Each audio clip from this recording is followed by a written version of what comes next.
Hey, let's go. Get in here. Get in here right now. Get in here. Hey, we got 30 minutes for the rest of our lives. 30 minutes for the rest of our lives.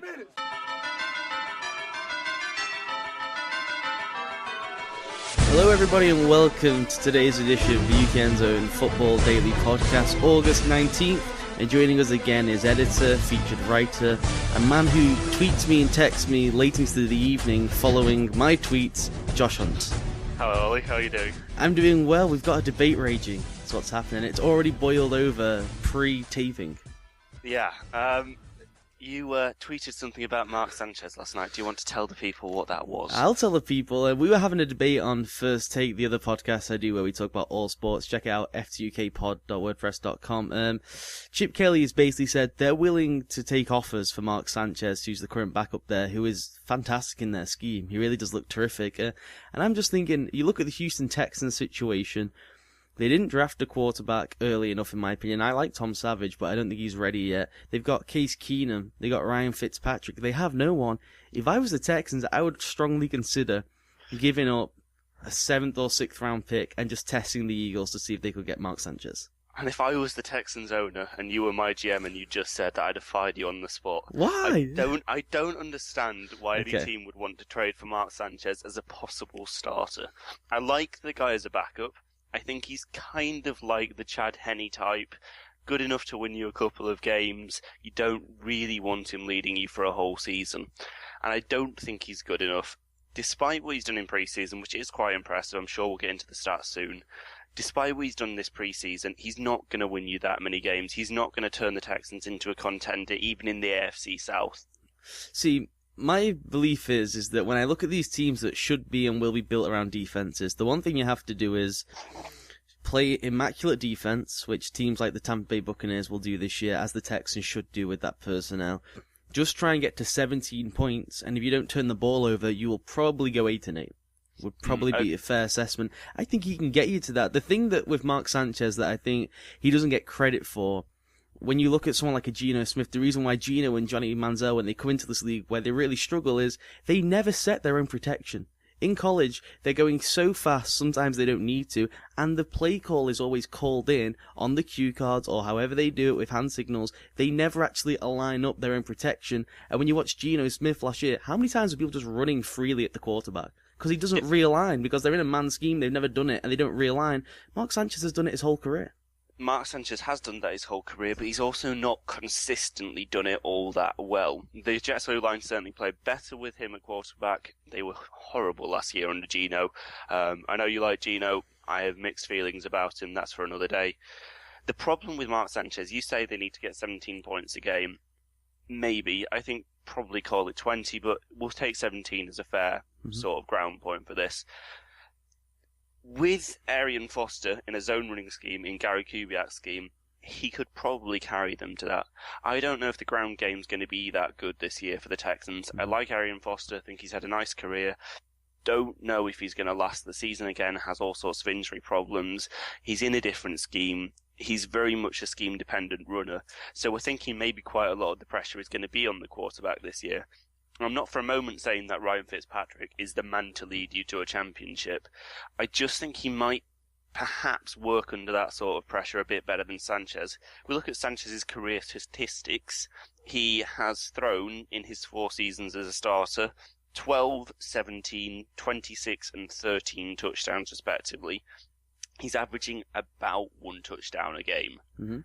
That's not going to get you close to 17 points, and I don't think he's going to get them consistently close enough to the end zone as well, for the ground game to just be able to pound it in. He's also thrown 69 interceptions in his career, so 1 more interception than touchdown. He averages 55.1 career completion percentages. That's pretty horrendous, especially in a scheme with the Texans where you're going to have to control the ball, you're going to just have to dink and dunk, you're going to need the accurate passes over the middle and down the sidelines just to move them, sort of 10, 12 yards at a time. I don't think he's capable of doing that. He's thrown 195 yards per game. It doesn't look good. Yeah, but I'm not out on him. He got really poor coaching in New York. He really didn't. It's not that you can go the argument both ways with the pressure standpoint. Tim Tebow came in, it destroyed him. They didn't believe in him. That destroyed him. The butt fumble happened, and that destroyed him. So you can make the case that if the guy can't stand up to the pressure of a viral video, then he shouldn't be in it. But there's going to be zero pressure on him in Houston. What pressure is there? Those guys are aiming right now. They're going to have like the 5th overall pick. That defense is insane, but look at that offense. What is there? Andre Johnson wants out. Arian Foster's hitting the clock where he's going to hit the running back wall and he'll fall off it, yet they'll give him an extension. And then Bill O'Brien is so obsessed with running this pro-style offense, and he's got no one to do it. Fitzpatrick shouldn't even be playing football. The guy's had like 8 concussions. I agree. I said Ryan Fitzpatrick isn't the man, but I think what you just need to do as the Texans is accept that there is nobody really out there at the moment who is going to take you to the playoffs this year. I think they're going to have to scheme their way there. I don't see, if Fitzpatrick stays healthy, I don't see him as that much of a downgrade on Mark Sanchez. If you look at his career statistics, almost 5% better completion percentage, touchdown to interception ratio is in the positives rather than the 68 to 69 that Sanchez has. Passer rating isn't great. We know what he is. We know that Fitzpatrick is a backup quarterback. The problem is I see Mark Sanchez in exactly the same light. I just think he's worth the gamble. I really just to give him one more shot, at least trying to win the job, and for a 7th round pick, I think it's worth it. 7th or 6th round pick, I would definitely take the gamble. I really would. The guy went into Indianapolis. Okay, he beats Manning. He goes into New England. He beats Brady. And don't give me bullshit that people are going to give me that he had a great defense. Because guess who's had a great defense for year after year? Andy Dalton. He hasn't gone into anywhere and won any playoff game. This guy still has to get it done. Even when the pressure's turned up, he can perform. He gets a lot of abuse, but when the pressure's really cranked up, at least on the field, he can perform. I just disagree. I think he has rare, occasional good performances and can win you games against anybody on his best days. And this is why I made the Chad Henne comparison. Obviously, Henne's not had the playoff success that Sanchez had, but Sanchez did have the ground game. You can't deny that he had a good defense, probably even a better defense than the Cincinnati Bengals do. And you know that I'm not a Dalton fan. I don't think he's a very good quarterback at all. Again, another conversation for another day, though. I don't see that Sanchez moves for a 7th round pick. If we discuss, the trade value he has, I don't think Chip Kelly's going to want to give him up for peanuts. I think he's probably going to ask for a 5th rounder because he won't trust Matt Barkley all that much. Because Matt Barkley would become the presumptive backup if Sanchez were to move, and he's a long, long way off being able to start a game in the National Football League. Those two are identical, though. They're carbon copies. They are one and the same. It's just so why not trade for Barkley? Because he's years behind and isn't ready to go. The thing is with the Texans, why I picked the Texans and not another team, is that they could theoretically get to 8-8 in the South, and you never know where that's going to take you. With Mark Sanchez, it's not going to take you to a championship. It's not going to take you close to a championship. I think you need to look as well. Okay, we're talking most of the time about the regular season stats. That's great because I don't really buy into the preseason stuff. But if you look at the preseason stuff, against backups, he's been, he's had good performances, but he's still rated, if we look at Pro Football Focus for a guide, behind guys like Ryan Griffin, who's been terrific for the New Orleans Saints this preseason, but also Derek Anderson, Tavares Jackson, Kellen Moore, Scott Tolzien. Mm-hmm. I mean, I'm not advocating the Texans trading for that. I'm not advocating Texans trade for anybody. I think they need to stockpile draft picks and continue to build the offense in next year's draft. But I don't think Mark Sanchez, for the 5th that I think it would take him, I don't think he's going to take the Texans any more further. At best, he wins them a couple more games. When the pressure really gets going, and we ramp it up in the postseason, these are some of his stats. 60% completion rate in both seasons, 4 touchdowns to 2 interceptions the first year, 5 to 1 the next year. So when it really ramps up, his game improves. But he's not going to lead them to the playoffs. This is you don't know. In the AFC South, it's possible. The Colts are so overrated right now. They have one player. They may not get to 10 wins. The Texans have an unbelievable defense. You could get to 8-9 wins if you have the right guy in there. The Colts are overrated, but they also have Andrew Luck, who is just an outstanding quarterback. They're going to get 10 wins in the same way that they had poor teams with Peyton Manning there some years. They're just going to get there because Andrew Luck is just that good. I don't know, I just don't see it. I don't think Mark Sanchez is going to take the Houston Texans, no matter how good their pass rush is. I don't think he's going to take them to more than 6 wins if he's their quarterback. Okay, let's look at some of the other backups and see if any of these guys that, you could go and get if you wanted to. First of all, Ryan Mallett's about to get cut. I'd wait on that, and you'd snap him up. But do you find it worrying for Ryan Mallett that Bill O'Brien, who knows him about as well as any, pro coach hasn't decided to give up anything to go and get him when it would only take probably a 7th right now. Yeah, I think that says probably far more that you need to know about Ryan Mallett than does the off-season hype. He has a big arm. There is no denying that he has the arm talent to succeed, but he doesn't have, well, in my opinion, pretty much anything else that he needs to succeed. In practice, I would imagine he looks great. You stick a red shirt on the guy, he'll be fantastic. He will torch defenses time and time again. But when the bullets start flying, his footwork goes to pieces, he doesn't make the reads right, his accuracy falls apart because his mechanics fall apart under pressure. I don't think he's any more than a backup, and I don't even think he's that good a backup, because you know that he's not going to deliver the consistency that you want out of a backup quarterback. And a guy I really like, who I think is still gettable, because they're just trying to win it all now, is Brock Osweiler. I think you could get him, and he reminds me a lot of Mallett. The arm strength probably isn't at Mallett's, because Mallett is A+++. It's unbelievable. But better footwork. I think he makes more anticipation throws than Mallett could ever dream of. Yeah, I mean, Brock Osweiler was an interesting prospect coming out of college as well. He had the arm talent. He's a very tall guy. We all know about that. He's 6'7", I think. Yeah, somewhere in that region. Yeah, and you'd like to think, okay, you'd say the same about Mallett learning from Brady, but you'd like to think sitting behind Peyton Manning, he's going to have learned a lot about how to read a defense, perhaps more so given the way that that system works, about the quick reads and about the progressions through your, top 3 or 4 receivers. I don't know if you can justify giving up a pick for him, though, but I do agree with you that Denver might be willing to listen to offers, especially if it gives them, a little more currency to spend on a veteran that becomes available closer to the trade window closing. I don't know. I think when it comes to backups, it's very difficult to judge some of them. I think we're probably looking at the rookies as the most impressive backups. I've been very impressed again by Zach Messenberger this year. Mm-hmm. I think he's going to cause a run at the Titans quarterback spot, probably through mid-season when Jake Locker's on the injury bench again.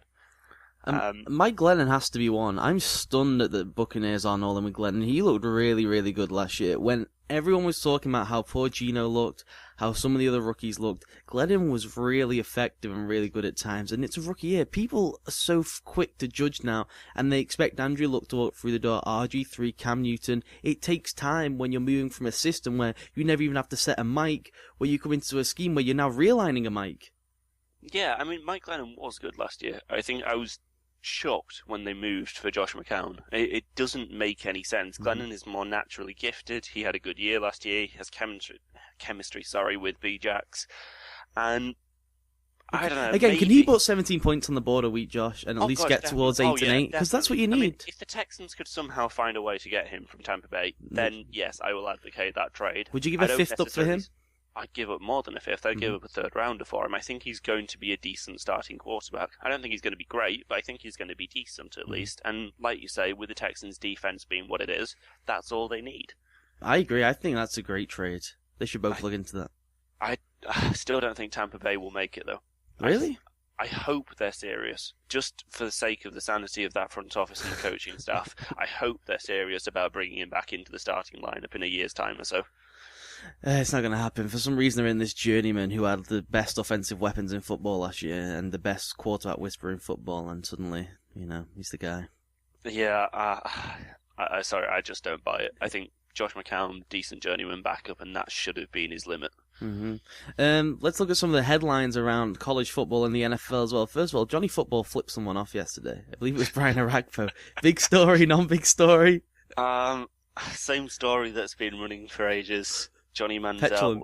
Incredibly talented. We disagree on it again. I think his character is just going to cost him eventually. It's just so needless as well to pick up your fine during pre-season for flipping off the Washington Redskins of all teams. I'm worried about Johnny. I really am. I've been worried about him since he came out. I think somebody had to take the gamble on him on the first because of the ridiculous talent that he has, but he's not even playing that well. That's the far bigger storyline for me. Because he's not ready. He's not. Yeah, exactly. It's so annoying. I was having this discussion last night again on First Take. Why is the commissioner not bringing something in where to alleviate all the pressure off the organisations, where you can redshirt a player? And most of them do it on draft night. The Jaguars came out on draft night and said, "We're sitting Blake Bortles for the year.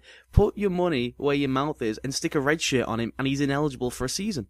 Oh, absolutely. No, I agree with that. I don't think Johnny Manziel is anywhere near ready for the rigours of the NFL. He's got such a huge transition to make as well coming out of Texas A&M. He has to stop dipping his shoulder into defensive ends. He's going to get killed. The way he's is. playing right now, he's going to seriously injure himself because he also refuses to slide. Because he's not used to sliding. He's used to juking a guy, being on elusive, running around and finding Mike Evans somewhere down the field. And it's just not going to work out the way he's playing right now. This is the worry for me with Manziel, and it has always been the worry for me. He's capable of doing these things, and he should be able to learn how to slide. But you do worry. He shows arrogance. That can be helpful in the NFL. I'm not going to just slate him and say he can't succeed because he's arrogant. But if he is too arrogant to be able to listen to the coaches, to believe them when they say you are going to get a serious injury doing this sort of thing, I do worry for his future in the National Football League. And I'm not even sure a redshirt season would have helped him that much in that one regard. I think it would have been useful in terms of learning schemes, protections, reads, even just how to make some of the pro-level throws, which he didn't have to make at Texas A&M. I do worry about his ability to protect himself, though, and the same sort of thing that I worry about with Robert Griffin. Mm-hmm. We saw him last night coming up limping after he tried to slide and failed horrendously. Yeah, I'm worried for Johnny. I'm really, really worried for his future. Yeah, they need to bring red shirts to the NFL, they really do. And then we can allow youngsters to go to the NFL as well, as we should allow now, as they come up high school. I mean, the other solution, of course, is the development league, whether they ever get around to creating a new one of them, where he's facing slightly lesser competition, where he can learn in pro-style schemes, making pro-style plays against less than pro opposition. Maybe that helps and is probably going to be a more likely suggestion that the NFL would listen to than the red shirt idea. Darnell Dockett, ACL, big deal? Not quite the same player he was, but still a big deal. You don't like to lose your big defensive lineman. We've seen it with San Francisco as well, losing Glenn Dorsey. Probably not as big a deal as it would have been had he done this, a couple of years ago. Yeah. Bigger in the locker still room. A big loss. Bigger in the locker room to me, more as the leader. Definitely. On to college football then. We've got some bad news about Braxton Miller, who I was really excited to watch again this year. He's just a fun player to watch. He's becoming my pick for the Heisman. He's injured his shoulder. We don't know to what extent right now. So we don't know if it's the whole year, as some have said. It might be nothing. It might be ice, and then it might be okay and just be inflamed, and we lose him for 1-2 weeks. So it's difficult to put a projection and say what we think about this, but we may have lost Braxton for the year. My worry is that if they've released this information, said that it might be a season ender, chances are it's going to be at least, a few weeks missing. Yeah, I worry for Braxton. I liked him as an outside bet for the Heisman as well. Like you said, when we spoke last time on this podcast, Jameis is unlikely to get it for the second year running. Yeah, it's a worry as well. And they've not got Kenny Guyton this year as well, who did such a nice job backing up Braxton last season when he got injured. Is he eligible for the injured redshirt thing that they throw out there because he's a senior? I haven't got a clue, mate. I didn't even think to check. He may well be. I hope so.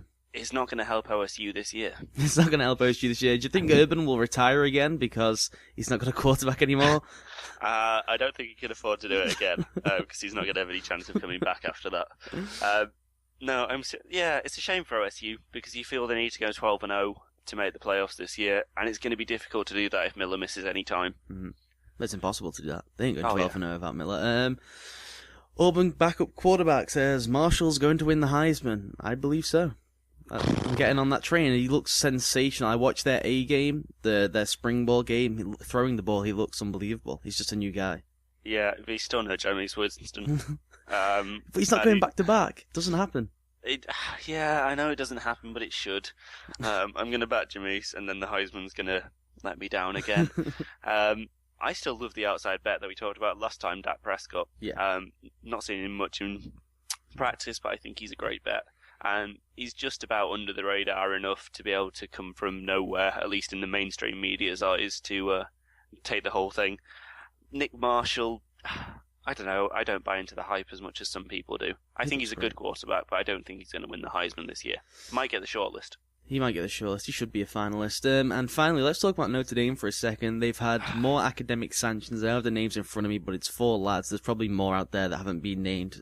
I've got those names. It's Davaris Daniels, the wide receiver. Defensive back Kivare Russell, Ishak Williams, and Kendall Moore. And this also goes back to the fact they had 2 basketball players suspended from their program for academic fraud. They had the Golson thing last year. So, I mean, is this a case of Notre Dame, suddenly Brian Kelly's come into this holier than thou institution, and I don't want to put it out there, but all of a sudden guys are getting academic fraud. Are they recruiting guys that they think have got the character to want to do work, or are they allowing guys to get away with not doing work? It's difficult to say, because credit to Notre Dame, they did report it themselves, and they seem to have reported it pretty quickly. They said this came out at the end of July, probably hit the news, I don't know, sometime during the last week, so I don't know, it is difficult to say, and I don't want to risk saying anything that's going to upset anybody. I don't know. I don't know if it's as big a story as is being made out. Like, every college football program is going to have these issues. I actually think they've handled it fairly well thus far. It's just going to be interesting to see the fallout, because you worry that if 4 guys have got caught, how far does this go? And if a few more do start to get caught, then maybe some of what you've just said has a bit of merit to it. I'm not pointing any fingers at Brian Kelly. I just think that you get into a situation as a coach where you genuinely believe you can turn anyone around. And so the guy may be a troubled guy in high school. He may not have the right grades for the school, but you buy into his personality so much when you're meeting him at his house that you say, yeah, he'll be fine at the school, so you vouch for him and he gets a scholarship. And these schools should just start shutting those sort of things down and just say, look, if he doesn't qualify for the school, don't let him in. Yeah, I think this is the point. They need to be better safe than sorry with this sort of stuff. The NCAA is going to want to start clamping down, probably even harder on this sort of stuff, especially given that they're taking so much flack for not paying the players. They're going to get, some sort of good publicity for clamping down on academic suspensions and academic fraud. I do see what you're saying. I think that's quite possible for a lot of college coaches, especially given the pressure there is to win. If they see a talented guy, if he presents himself nicely, you're probably going to want to take the risk. And people, please don't say that if you don't have the grades, you're not allowed to go, because there's tons of schools out there. You don't have to aim for Harvard, Princeton, Notre Dame. Yeah, exactly. Just move further down. Come to my University of Florida. Let's do some recruiting, Josh. We'll let anyone in. Aaron Hernandez and Mike Pouncey came to my school. Yeah, I noticed that. We take them all in. That was when Urban was there. Fast and loose Urban. Fast and loose with the collegiate rules. FSU as well has got a fairly interesting history with the academics as well. So, we need to look into them, because Jimbo Fisher in all the ACC media days and stuff has been pushing his chest out about how they have the highest pass rating they've had for like a decade, and I just don't believe it when I see those lads talk on camera, because none of them can articulate a word. There was that expose, wasn't there, done, was it last year, a couple of years ago, can't remember, not much seemed to happen about it, but it's no wonder they have such a high pass rate if they're getting so much help, and if teachers are getting pressured into letting them through. I think there needs to be a major investigation into FSU in particular. I don't want to upset any FSU fans, but I think it's hard to deny there's something a little dodgy going on down there. No doubt. It's the same thing with Florida. I will agree with you. When none of them can speak on camera, there's something wrong. Something very wrong. Alright then, Josh. That'll leave us for today. Mark Sanchez shouldn't be traded according to Josh. I say he should, but we both agree. Just go out and get Mike Glennon if he's available, right? Yeah, definitely. Mike Glennon, definitely worth 3rd round pick. And Braxton Miller, get well soon, buddy, because we want to see Ohio State go 12-0 and get kicked out of the college football playoff, and then everyone in the Buckeye Nation freak out they didn't make it after going undefeated. And I want to see Urban's head explode, because that'd be quite funny. Josh Hunt, it's been fun. We'll do it again soon. Yeah, I'll speak to you soon, mate.